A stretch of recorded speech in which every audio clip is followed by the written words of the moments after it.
হাতে মাত্র 10 মিনিট সময় হলে চালের গুঁড়ির এমন একটি পিঠা তৈরি করা যায়, যেমনটা হবে সফট তেমনই খেতে লাগবে অনেক মজা। হ্যালো এভরিওয়ান, আসসালামু আলাইকুম। Welcome back to my channel Shabnam daily blog. আশা করছি আমার সকল বন্ধুরা যে যেখানে আছো আল্লাহর রহমতে ভালো আছো, সুস্থ আছো। আলহামদুলিল্লাহ আমিও ভালো আছি। চলে আসলাম নতুন একটি রেসিপি নিয়ে। খুবই সহজে এই পিঠাটা তৈরি করা যায় এবং খেতেও অনেক বেশি মজা হয়ে থাকে। একদম অল্প সময়ে ঝটপট করে তৈরি করা সম্ভব। তো আশা করব আমার সকল বন্ধুরা ভিডিও শুরুতে একটা লাইক দিয়ে পুরো ভিডিওটি জুড়ে থাকবে, এতে করে খুব সহজেই এই পিঠাটা তৈরি করে নিতে পারবে। তো বন্ধুরা, পিঠা তৈরি করার জন্য এখানে হচ্ছে আমি চালের গুঁড়ি নিয়েছি। এই চালের গুঁড়িটা হচ্ছে আমি মেশিনে ভাঙিয়ে নিয়েছি। অনেক সময় রুটি বানানোর ঝামেলায় হচ্ছে আমরা রুটি বানাতে পারি না। তো আসলে এই পিঠাটা রুটি পিঠার মতোই লাগবে খেতে, কিন্তু বানাতে অনেকটা সহজ। তো দেখতে থাকো, বুঝতে পারবে। এবার এই গুঁড়ির ভিতরে একদম ফুটন্ত গরম পানি হালকা একটু ঠান্ডা করে এর ভিতরে দিয়ে দিব। একদম মাখো মাখো করে এই গুঁড়িটাকে মেখে নিতে হবে। এই পিঠাটা আমরা অনেকে অনেকভাবে বানিয়েছি, তো আমি যেভাবে বানাই তো সেভাবেই তোমাদের মাঝে শেয়ার করার চেষ্টা করছি। তো একসঙ্গে পানি দেব না, একটু একটু করে পানি দিয়ে মাখা মাখা করে মেখে নেব। এখানে যদি কাঁচা পানি ব্যবহার করা হয় সেক্ষেত্রে পিঠাটা যখন আমি বানাবো তখন হচ্ছে উপর দিয়ে সাদা সাদা একটু দেখা যাবে এবং পিঠাটা নরম হবে না, শক্ত থেকে যাবে। এর জন্য অবশ্যই এখানে গরম পানিটা ব্যবহার করতে হবে। তো এই যে দেখো, গরম পানি দিয়ে ভালো করে মেখে নিচ্ছি।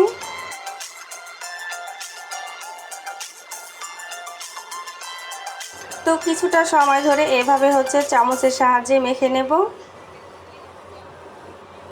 সামনে যেহেতু কুরবানি ঈদ চলে আসছে, এজন্য ভাবলাম ঈদের আগে বন্ধুদের মাঝে এই রেসিপিটি শেয়ার করি, অনেকের কাছে কাজে আসতে পারে। তো খুব সহজেই হচ্ছে এই পিঠাটা তৈরি করে খেতে পারবে। তো ভালো করে মেখে নেওয়া হয়ে গিয়েছে। এবার হচ্ছে এটা ঢাকনা দিয়ে 20 মিনিটের জন্য ঢেকে রাখবো, এতে করে গুঁড়িটা অনেকটা সফট হয়ে যাবে। তো ফিরে আসলাম 20 মিনিট পর। দেখো, গুঁড়ির ভিতরে ছোট ছোট দানা থাকে, সেগুলো অনেকটা নরম হয়ে গেছে। তো আবারও কিছুটা সময় ধরে হচ্ছে চামচ দিয়ে এরকম করে হচ্ছে নেড়ে চেড়ে মিশিয়ে নেব।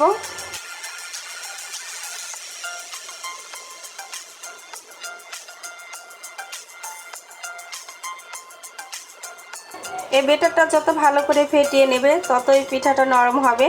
তো কিছুক্ষণ ফেটিয়ে নেবার পর এখানে স্বাদ মতো লবণ ব্যবহার করছি। আবারও ভালো করে লবণের সঙ্গে মিশিয়ে নেব। ভিডিওটি দেখতে দেখতে যে সকল বন্ধুরা এতদূর চলে এসো লাইক দিতে ভুলে গিয়েছো, ছোট্ট একটি লাইক দিয়ে বাকি ভিডিওটুকু কন্টিনিউ করো। তো ভালো করে মেখে নেবার পর হচ্ছে এবারে এখানে আমি পানি ব্যবহার করব। তো বন্ধুরা, এই পানিটুকু হচ্ছে আমার ফুটন্ত গরম পানি ছিল, তবে এখন ঠান্ডা হয়ে গেছে। এই পানিটা আমি এখানে ব্যবহার করব। তো এখানে যদি বেশি গরম পানি ব্যবহার করতে যাই তাহলে পিঠাটা খেতে ভালো লাগবে না, চাপড়ি চাপড়ি মনে হবে। তো এটা তেমনই লাগবে খেতে, রুটি পিঠা খেতে যেমনটা মজা লাগে সেরকমটাই লাগবে। যেহেতু প্রথমে হচ্ছে গরম পানি দিয়ে আমি গুঁড়িটাকে মেখে নিয়েছিলাম, এজন্য এবার হচ্ছে ফুটন্ত গরম পানি আমি ঠান্ডা করে ব্যবহার করছি। তো বেটারটা কতটুকু ঘনত্ব বা পাতলা দেখে বুঝতে পারছো, খুব বেশি ঘনও না, একেবারে পাতলাও না। তো আমার হাত দিয়ে দেখাচ্ছি, হাতে একটু একটু লেগে যাচ্ছে, তো একটু পাতলা ধরনেরই হবে।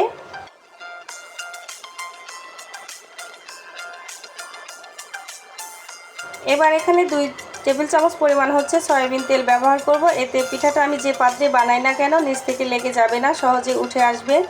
তেলটা দেওয়ার পর আবারও কিছুটা সময় ধরে মেখে নেব।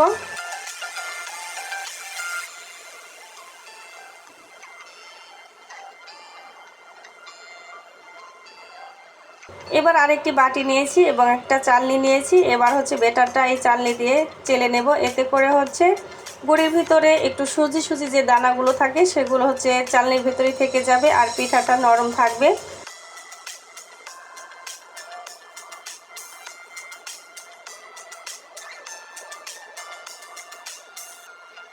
যে সকল নতুন বন্ধুরা ফার্স্ট টাইম চ্যানেলে ভিজিট করেছো, আমার ভিডিওটি দেখছো, যদি আমার ভিডিওর কোনো অংশ ভালো লেগে থাকে তাহলে আমার চ্যানেলটাকে সাবস্ক্রাইব করে পাশে থাকা বেল আইকনটি অন করে নেবে। আমি যখনই নতুন নতুন রেসিপি ব্লগ ভিডিও নিয়ে চলে আসবো তোমাদের মাঝে, তো সবার আগে নোটিফিকেশনটা পৌঁছে যাবে তোমাদের কাছে। আর এই কাজটা করে যে সকল বন্ধুরা আমাকে প্রতিনিয়ত সাপোর্ট করে যাচ্ছ, দেশ এবং দেশের বাইরে থেকে সবার জন্য দোয়া এবং ভালোবাসা রইল।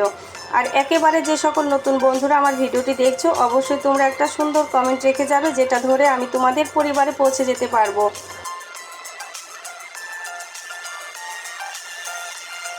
খুবই সহজভাবে তোমাদেরকে এই রেসিপিটি দেখানোর চেষ্টা করছি। রেসিপিটি কেমন লাগলো অবশ্যই কমেন্টের মাধ্যমে জানাতে ভুলো না। তোমাদের সুন্দর সুন্দর কমেন্টের মাধ্যমে নতুন ভিডিও বানাতে অনেক বেশি উৎসাহিত হই, অনেক বেশি ভালো লাগে। তো এই যে দেখো আমার চেলে নেওয়া হয়ে গিয়েছে। এবার চলে যাচ্ছি কিচেনে। তো চুলায় একটা প্যান বসিয়ে হালকা একটু তেল ব্রাশ করে দিলাম। এবার একটা চামচের সাহায্যে 1 চামচ করে বেটার দেব, আর একটু এভাবে ছড়িয়ে দেব, দিয়ে ঢাকনা দিয়ে ঢেকে রাখবো। এই পিঠাটা হতে সময় লাগে না, 15 থেকে 20 সেকেন্ডের ভিতরে হয়ে যায়। তো নিচের সাইড হালকা ভাজা হবার পর উল্টে দিয়ে আবারও ঢেকে দিয়েছি।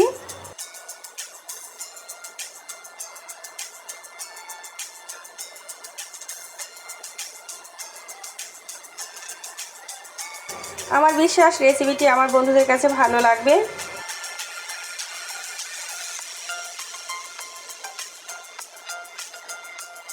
তো আবারও উল্টে দিলাম। মোট রুটির মতো 3 বার উল্টে পাল্টে নিয়েছি। দেখো দেখতে কিন্তু একদম হাতে বেলা রুটি পিঠার মতোই লাগছে।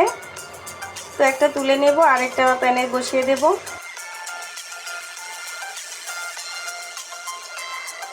খুব সুন্দরভাবে বেটারটা হয়েছে, এজন্য যেভাবে আমি দিচ্ছি সেভাবে করা যাচ্ছে। দেখে মনে হচ্ছে একদম হাতে বেলে নিয়েছি।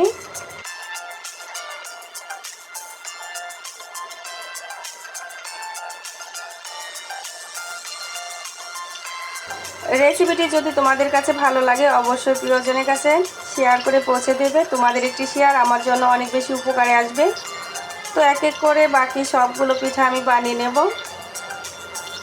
একদম অল্প সময়ের ভিতরে এই পিঠাটা তৈরি করা যায়। মেহমান বসিয়েও কিন্তু এই পিঠাটা তৈরি করে খাওয়ানো সম্ভব। যতটা সহজ খেতে কিন্তু তার থেকে অনেক বেশি মজার হয়ে থাকে।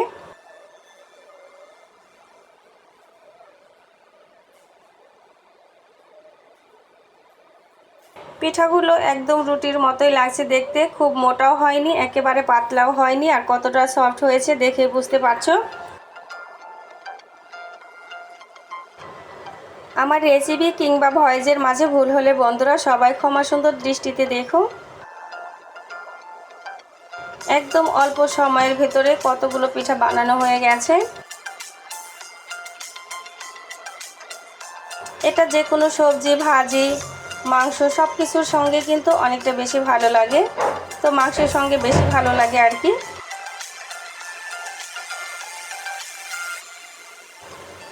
যারা একেবারে নতুন বন্ধু আছো, এই পিঠা এখনও বানাওনি, অবশ্যই ভিডিওটি ফলো করে ট্রাই করে দেখো। 100% পুরোপুরি ভালোভাবে পারবে।